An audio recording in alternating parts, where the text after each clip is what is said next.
Now we want to hear from the president of the National Congress of Black Political Women, which I had something to do when it was founded, including help to found it, who has had a distinguished political career in her own right and has of late been taking the lead on this issue of violence against women. C. Dolores Tucker. Let's bring on. First of all, I want to say that Reverend Jesse Jackson and the National Rainbow Coalition are to be commended for their foresight in addressing the #1 domestic problem in this nation, violence in America.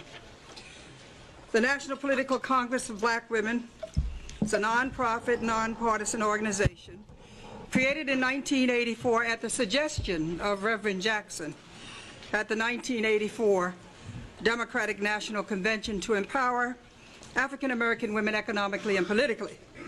Its founding members do include some of the most prominent and concerned women in America, including Mary Berry and Dr.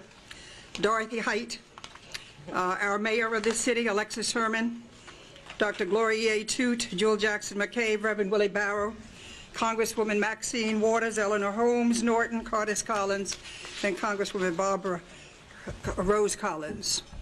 We embrace and salute the goals of this conference.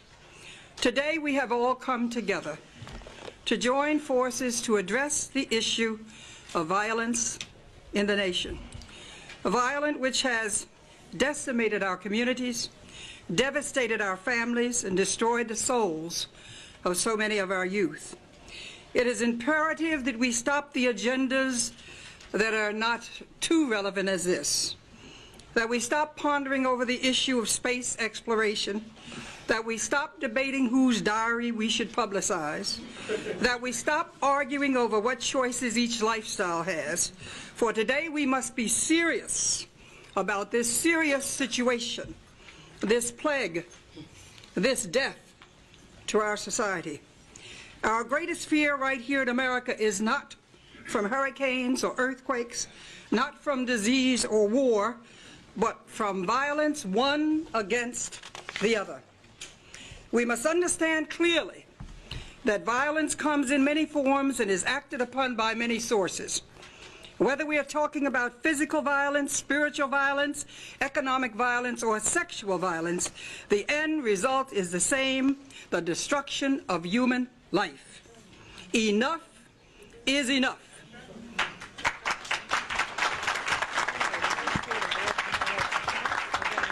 And I'd like someone to bring me what made me say enough is enough. Where's my graphic? Bring it up here, please, somebody. I am here to put the nation on notice that violence perpetuated against women through the music industry in the forms of gangster rap and misogynist lyrics will not be tolerated any longer.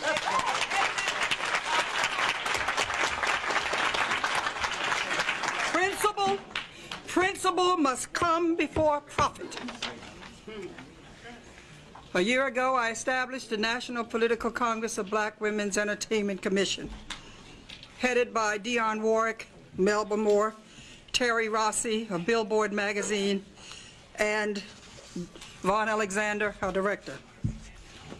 It had one primary goal: the task of examining and developing strategies and solutions for reshaping and maintaining positive images to preserve the dignity and the heritage of our youth. Instead of continuously exposing our youth to negative media that distorts their images of male-female relationships, that undermines the stability of our families, communities, and nation by encouraging violence, abuse, and sexism as acceptable behaviors, and perpetuates the cycle of low self-esteem of African American youth. Thus, images that degrade our dignity and are an insult to our children, our families, and communities concern us too. And that includes all this gangster rap and misogynist lyrics. Music that glorifies and promotes violence with guns, knives, or drugs, and denigrates and defames women. And with the release of Snoop Doggy Dog's debut album, Doggy Style, that includes artwork that is nothing but pornographic smut, available to any child to go in and buy with the album and with a record. That has got to stop. You want to know why I'm on the warpath? When I saw this, I said, that's it. We march again, and we're going to keep on marching and demonstrating the truth stuff.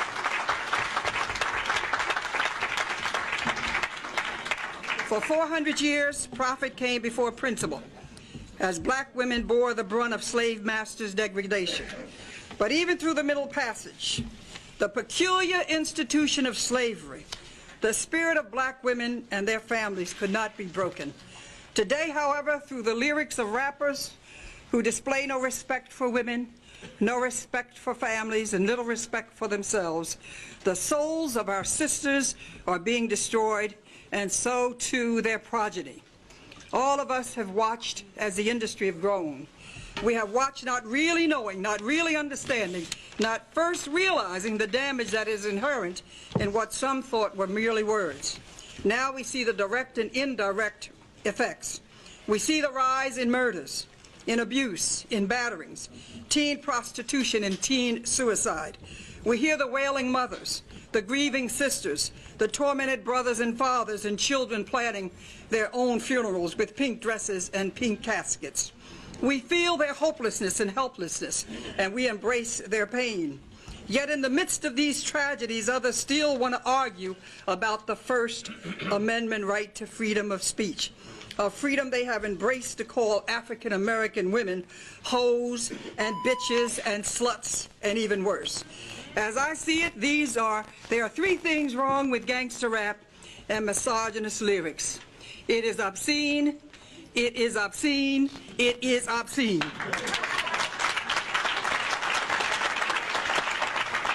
In my view, it was never intended by the founding fathers of this nation that First Amendment rights were meant to protect obscenities. And if there were founding mothers, it would have been more explicit about what the First Amendment meant.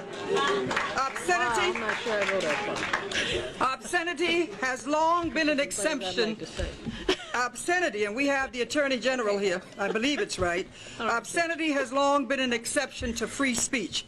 If the filth that is portrayed in these gangster rap videos and art is not obscene, then I submit that nothing is obscene. In 1992, the Canadian Supreme Court ruled that it was more important to ban speech that is dehumanizing to women than to protect free speech. African American women have always been the protector and nurturers of their homes, their families, and their communities. We march for our rights to Selma. I was there with Dr. King. We're beaten with billy clubs, and we're bitten with dogs unleashed by bull connors.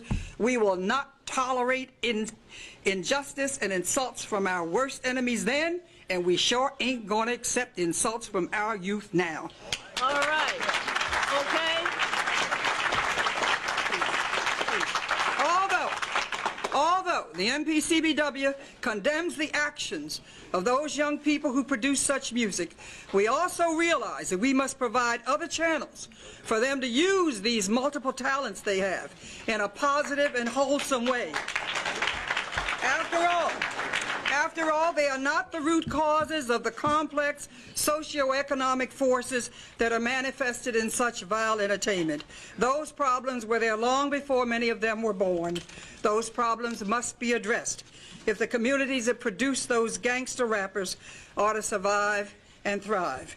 We know some of the problems, and now on behalf of NPCBW, I will offer up some solutions so that we can help turn this nation around and communities around. First of all, we must use all means possible to eradicate and ban the sale of illegal guns. We must remove guns from the hands of our children and our gangsters who are so proud of the power of the gun. That's number one. Number two, we must reinvent our educational system to include more vocational training to provide a successful transition between school and work for those who will not continue to go on to college. We must extend the school hours in the school year so that latchkey children teachers will be from their schools instead of from the street. We must provide educational opportunities for our prisoners so that they will be productive citizens when their tour of prison is over. I met with Senator Carol Moseley Braun, and I was very pleased to amend what she was introducing to the Senate, not only educational opportunities, but training opportunities as well. And she has proposed mandated training for all prisoners in education. Now, we must provide... See, Dolores, now you don't have to say everything you want to say this time. You'll get to talk again. Well, I've just got one more page, and may I finish? I wait a long time to come, and let me just finish it. Please. Okay, well, if you can I only got move it up, one more okay? little page here. All right. To provide community outreaches so that our youth who have embraced the gangs as their only family will find refuge in community institutions, neighborhood academies, and educational programs. Convert our unused military bases into institutions of peace, where men and women can be trained to become productive citizens who will contribute to the well-being of this nation, expand our nation's infrastructure where needed, and make this nation a powerful global force. I stand before you today with millions of my sisters to say that no one has the right to degrade, denigrate, dishonor, or disrespect African American women. No one has the right to poison our children's mind and destroy our African cultural heritage. That is why the women of NPCBW and our supporters will demonstrate. We'll go to jail again and again and again, just as we did when we demonstrated at the Wiz in December and Sam Goody yesterday. No one and no industry will be allowed to continue this social and psychological genocide of the women and girls of this nation. Stand before you today with the spirits of Sojourner Truth, Harriet Tubman, Fannie Lou Hamer, and Mary McLeod Bethune to say this: we will defy any force that will disrespect us and our families, and I apologize, Mary Berry, my good friend and founder.